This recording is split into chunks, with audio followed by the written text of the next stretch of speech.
Welcome to Look Back Laughs. Today on the show, we look back at probably my first favorite comedian of all time, the late great Robin Williams. Today on Look Back Laughs. It's a good one.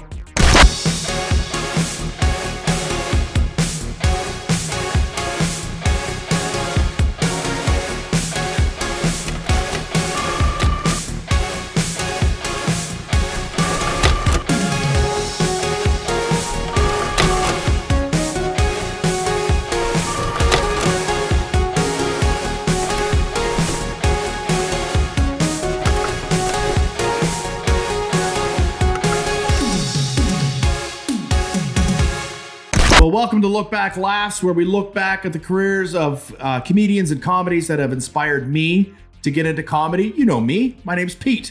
I'm a stand-up comedian here in Canada, and I've done some shows you've probably seen. So Look Back Laughs is a chance for my buddy Scott and I to get together and chat about comedians that inspired me to get into the game myself. And of course, join me every episode is my buddy Scott, who is in South Korea. Hey, buddy. How's it going over there?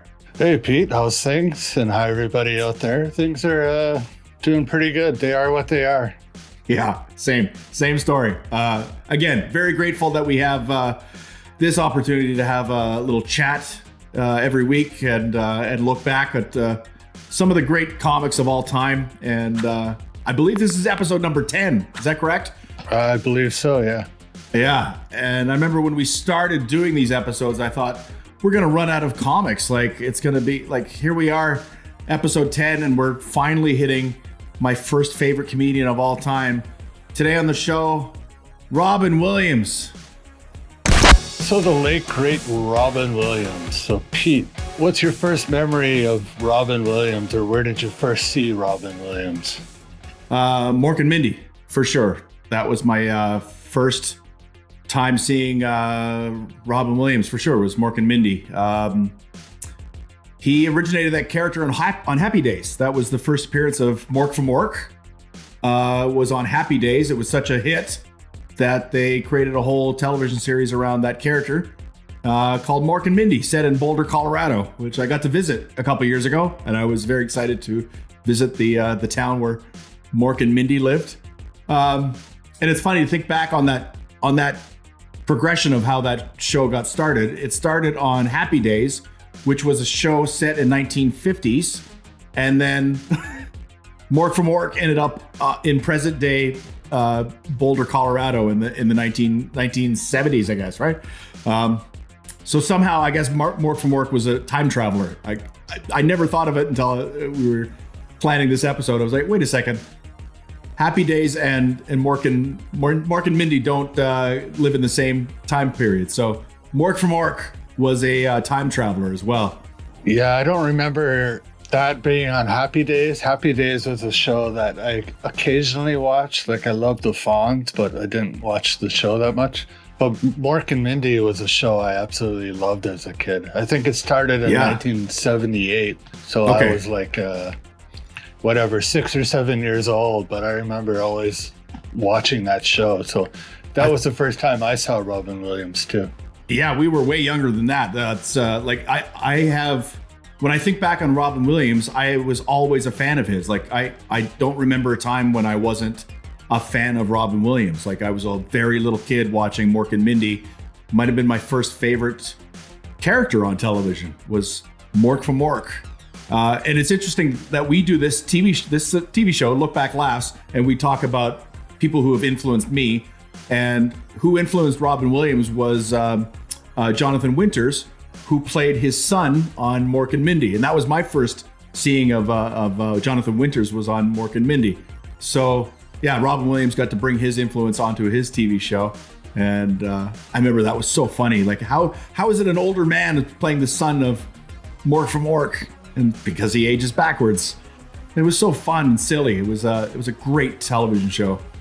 And then discovered that Robin Williams was a stand-up comedian, and that, probably before I knew what a stand-up comedian was. And then seeing his very raunchy stand-up comedy. It was going from Mork, and then you're seeing Robin Williams touching himself on stage.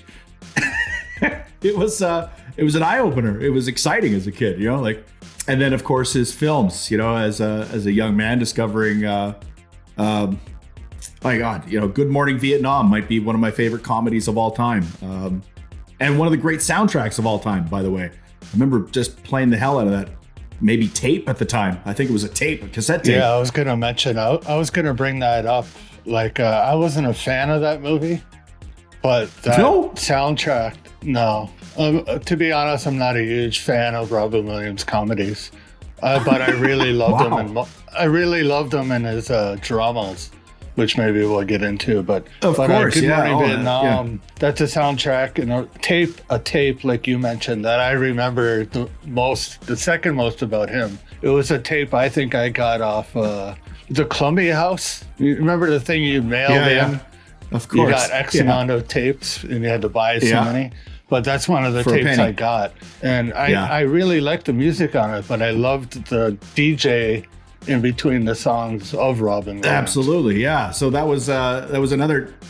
When Robin Williams passed away, I was listening to that. I put on Good Morning Vietnam, and then all of those speeches that he had during the radio program are burned into my memory forever because of that soundtrack. Because they put his radio DJ banter in between each of the songs on the soundtrack.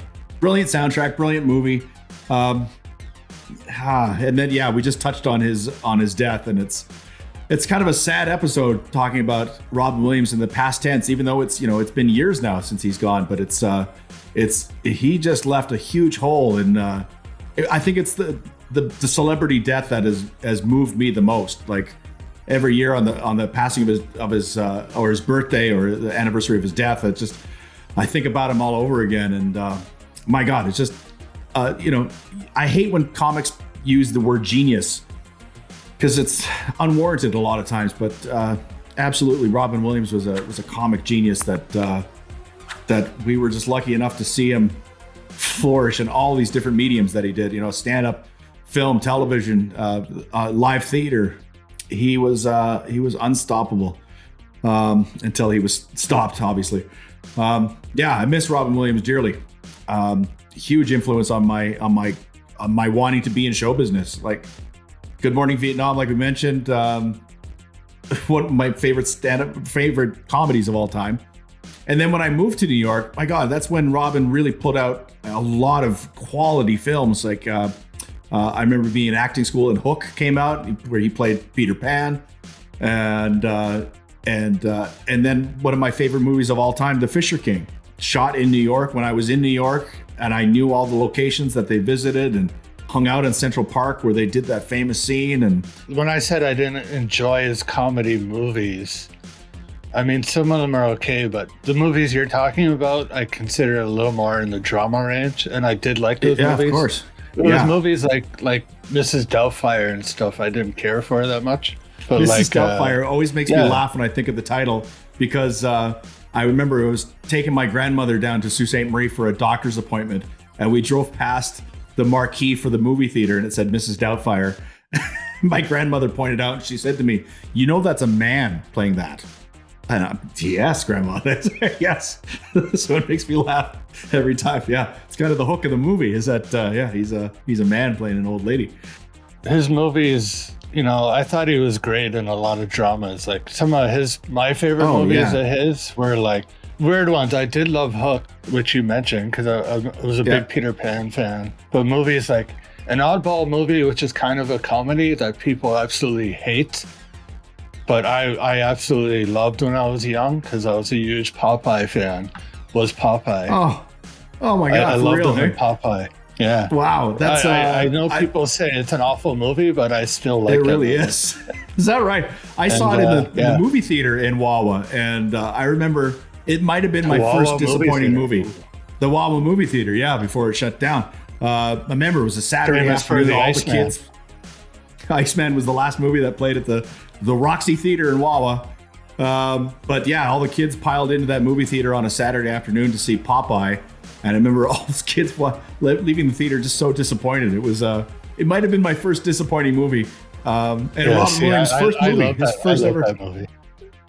I love that movie. I liked some sort of comedies. I liked Patch Adams. I liked Yeah. another weird movie of his that I really liked was called What Dreams May Come, which is kind of Oh, a yeah. dark movie. It sure But, is. Yeah. I remember seeing that in the theater in New York. It makes you think. I really liked Yeah. that. And He's- I really liked Bicentennial Man. Sure. Where he played the robot. But Yeah, and obviously, I mean- Good Will Hunting might have been one of his Ta-da. last movies. It's fantastic. No. He did that in the 90s. Yeah, he still had another 20 something years after Good Will Hunting. He shot that in Toronto, and the famous scene in the bar in Good Will Hunting. It was a bar in Toronto, and there was an open mic comedy night that ran at that bar. And I remember being in the bar, and then somebody had pointed out that this is the bar that they shot Good Will Hunting in. I was like, oh, I recognize it now. Yeah. So, there's another Toronto connection. And Robin shot another movie in Toronto in the mid 2000s, I guess. It was called Man of the Year with Louis Black. And rumor had it that Robin was going around and hitting some comedy clubs on his nights off from shooting. So word got out real quick. He did Robin Williams performed at Spirits one night. Went way long. And then I was at the Rivoli the night that he came by and did a spot. And it was monumental for me, obviously, seeing Robin Williams for the first time. But also, he walked on stage with a Corona, like the beer, in his hand. And I remember turning to my buddy. It was like, what's Robin Williams doing with a beer? Like, he's famously sober for 30-something years. But yeah, a month on the Canadian comedy scene, and all of a sudden, he's back on the booze again. And then shortly after he finished up that movie, he went back to rehab and straightened it out, and then remained sober for the rest of his life. But after that show, we were all hanging out in front of the Rivoli, just hanging out, and then Robin Williams just showed up, and it was about 6 or 7 of us kind of standing in a circle, and Robin just kind of came into the circle and recognized us as comedians, and just started talking about stand-up. Like, we just hung out like fellow comedians do, and it was a surreal moment because it was, one of the great stand-up comics of all time hanging out with us and just talking shop. And then after a few minutes, I kind of pulled out my camera and I'm like, do you mind? And he was like, yeah. So I got this epic photo of me and Robin Williams. I'm sure you're cutting to right now. But I'm so glad I got to meet him and just talk as peers with him because, it was so comforting to see that he was still just a stand-up. He was still just an entertainer.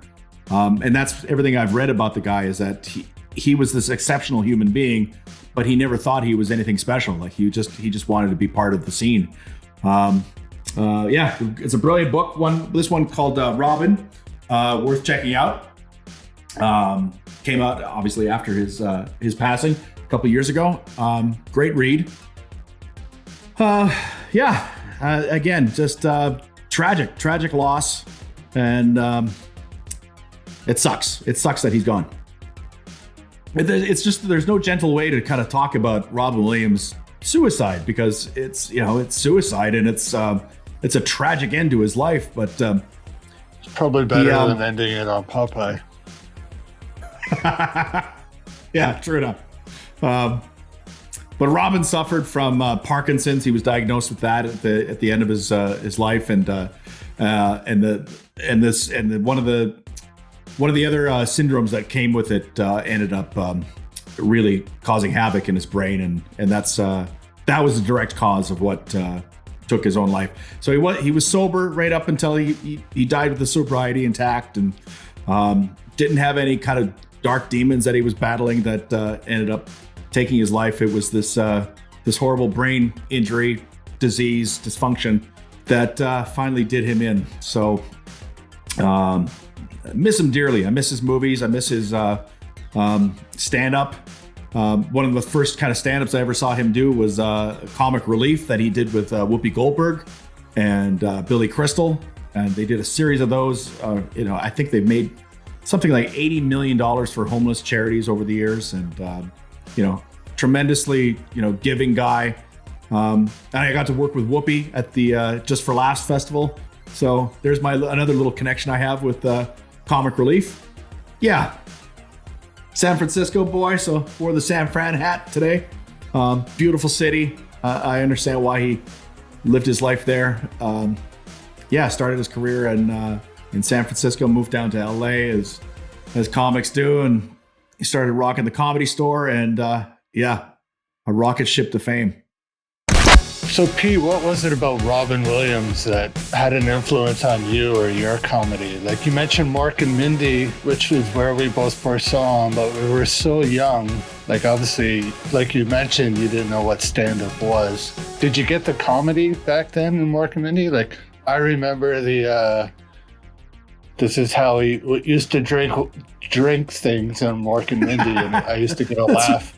Yeah. Used to get a laugh of how he drank things, but as far as comedy goes, how did he have an influence on you? Well, he's still having an influence on me because I just remembered that he drank Mork from Mork drank water with his finger. Yeah, how did Robin Williams not influence me? My God, he's and as I got older, obviously I learned, that he was a dramatic actor and a stand-up comedian, and he was, Mork from Mork and hilarious and a stage actor. And yeah, I have the same kind of origin story, I guess. He went to New York to study acting, and I did the exact same thing. He went to Juilliard. I went to the American Musical and Dramatic Academy. He was friends with Christopher Reeve in New York, and in the 70s, I guess he busked on the corner. He's a busker. He would do mime on the streets of New York, raising money, trying to get some spending cash for living in New York. Amazing. Oh, I hear a kitty. So yeah, absolutely, he's a huge influence on my career. Period. I always admired that ability to be able to do both comedy and drama. I obviously have not had any kind of a career in any kind of stratosphere of Robin Williams, but I've gotten to do a lot of dramatic roles, and I got to do a lot of comedy roles, and stand-up is obviously the thing that I'm known for. But absolutely, Robin Williams is a big influence on that. Just being able to know that that is possible, that you can get out there and be a dramatic actor and a stand-up comedian. I miss him dearly. I miss his comedy. I miss his takes on what would be happening right now. There's still a million memes floating around with Robin Williams. I found out after he passed away that he was a pug owner as well. So I have a lot of parallels to Robin Williams. I miss him dearly, and I'm so grateful that he's got such this huge body of work that we can look back on. And love you, Robin. So thanks for watching Look Back Laughs. It was a real thrill to look back on the career of Robin Williams. If you liked the episode, I hope you did, hit the like button. And if you love the episode, by God, hit that subscribe button. It helps out the channel so much. We'd love to make some more episodes of Look Back Laughs. And Scott and I are all over the socials. You can check out our social media links in the comments below. Thanks so much for doing this, Scott. I appreciate it so much. I know you put so many dozens of hours into each episode, and people really love it, and I really appreciate all the hard work you put into Look Back Laughs. So thanks, bud. Yeah, no problem. It's all fun and games, and I enjoyed this episode. Yeah, me too. So thanks very much, everybody, and hope to see you on a future episode of Look Back Laughs. Good night, everybody.